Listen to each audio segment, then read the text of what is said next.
আহিছে এই মুহূৰ্তত star 7 present time at big breaking ৰাজ্যৰ শিক্ষা ক্ষেত্ৰত সংঘটিত হৈছে এটা নাভূত নাশ্ৰুত ঘটনা শিক্ষা বিভাগৰ চকুত ধুলি দি ব্যক্তিগত বিদ্যালয় খুলি ৰাজ্যৰ শিক্ষাৰ্থীসকলৰ সৈতে জীৱনৰ সৈতে শৈক্ষিক জীৱনৰ সৈতে হেতালি খেলি আহিছিল এখন বিদ্যালয় দীৰ্ঘদিন ধৰি জনসাধাৰণৰ চকুত পৰিছিল যদিও কোনো ধৰণৰ আসলে মাত মাতিবলৈ সক্ষম হোৱা নাছিল অৱশেষত প্ৰশাসনৰ নজৰত পৰিল এই ব্যক্তিগত বিদ্যালয়খন লগে লগে প্ৰশাসনে লগালে বিদ্যালয়ৰ গেটত তলা কিন্তু এতিয়া শিক্ষাৰ্থীসকলৰ ভৱিষ্যত কি হ'ব লৈছে এই মুহূৰ্তত star 7 present time at big breaking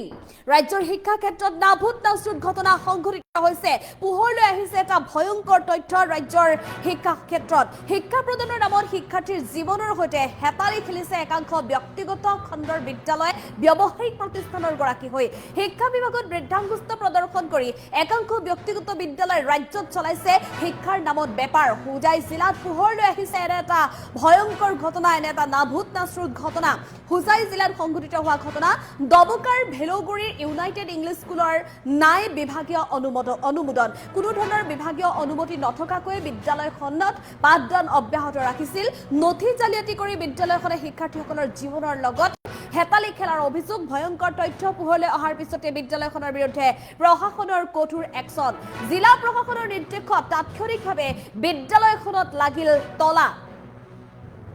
আমি পুনৰ জনাইছো এটা ডাঙৰ খবৰ ৰাজ্যত পোহৰলৈ আহিছে এনে এটা ভয়ংকৰ ঘটনা ৰাজ্যৰ শিক্ষা বিভাগত এতিয়া প্ৰতিটো মুহূৰ্ততে নতুন নতুন পদক্ষেপ গ্ৰহণ কৰিছে যাতে শিক্ষাৰ্থীসকলৰ বাবে প্ৰয়োজনীয় ব্যৱস্থা গ্ৰহণ কৰিব পাৰে ৰাজ্যৰ শিক্ষাৰ্থীসকলক যাতে উন্নত মানৰ শিক্ষা প্ৰদান কৰিব পাৰে কিন্তু তাৰ মাজত একাংশ যি ব্যক্তিগত বিদ্যালয় কাঠফুলৰ দৰে গঢ়ি উঠিছে এই ব্যক্তিগত বিদ্যালয়সমূহ এতিয়া আমাৰ শিক্ষাৰ্থীসকলৰ জীৱনৰ প্ৰতি এক প্ৰকাৰ ভাবুকি হৈ অহা পৰিলক্ষিত হৈছে তেনে এটা ঘটনা পোহৰলৈ আহিছে হুজাইত সংঘটিত হৈছে এই ঘটনা হুজাই জিলাৰ দবকাৰ এখন ব্যক্তিগত খণ্ডৰ স্কুল আৰু এই ব্যক্তিগত খণ্ডৰ বিদ্যালয়খনত যথেষ্ট সংখ্যক শিক্ষাৰ্থীও আছিল যথেষ্ট সংখ্যক শিক্ষাৰ্থীৰ পৰা তেওঁলোকে এডমিশনৰ নামত টকা সংগ্ৰহ কৰিছিল আৰু মাহেকীয়া ফিজৰ নামতো টকা সংগ্ৰহ কৰি আহিছিল বিদ্যালয়খনৰ যিসকল কৰ্তৃপক্ষ আছিলে বিদ্যালয় কৰ্তৃপক্ষই এক প্ৰকাৰ শিক্ষা বিভাগৰ চকুত ধুলি দি এই বিদ্যালয়খনত এনেধৰণে চলাই আহিছিল পাঠদান শিক্ষাৰ্থীসকলৰ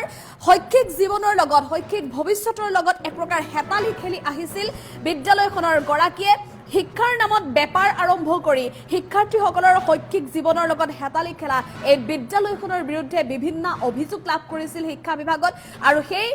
খবৰৰ পিছতে সেই অভিযোগৰ পিছতে তাৎক্ষণিকভাৱে একচন লোৱা হৈছে এই বিদ্যালয়খনৰ বিৰুদ্ধে লগে লগে বিদ্যালয়খনৰ প্ৰৱেশ দ্বাৰত তলা লাগিলে শিক্ষা বিভাগৰ নিৰ্দেশত প্ৰশাসনৰ নিৰ্দেশত এটা বিশেষ দল ইতিমধ্যে সেই স্থানত উপস্থিত হৈছিল আৰু জাননী জাৰি কৰি এই বিদ্যালয়খনৰ প্ৰৱেশ দ্বাৰত বিদ্যালয়খনৰ ভিতৰত তলা লগালে এতিয়া প্ৰশাসনৰ লোকে বিদ্যালয়খনৰ ভিতৰত থকা সকলো সা সামগ্ৰী সকলো নথি পত্ৰ পৰীক্ষা কৰিছে সমগ্ৰ ঘটনা সন্দৰ্ভত এতিয়া তদন্ত ক্ষিপ্ৰতাৰে আৰম্ভ হৈছে কোনো কাৰণত যাতে শিক্ষাৰ্থীৰ ভৱিষ্যত শৈক্ষিক জীৱনৰ ওপৰত বাধা প্ৰদান নহয় তাৰ বাবে আন এখন বিদ্যালয়লৈ শিক্ষাৰ্থীসকলক স্থানান্তৰ কৰা হৈছে বুলি জানিব পৰা গৈছে অৱশ্যে এই ক্ষেত্ৰত শিক্ষাৰ্থীসকলৰ শৈক্ষিক জীৱনত প্ৰভাৱ নকৰাকৈ প্ৰশাসনৰ তৰফৰ পৰা বিভাগৰ তৰফৰ পৰা ব্যৱস্থা গ্ৰহণ কৰিবলৈ পদক্ষেপ গ্ৰহণ কৰিছে কিন্তু চিন্তনীয় বিষয় হৈছে যে একাংশ কাঠফুলাৰ দৰে গঢ়ি উঠা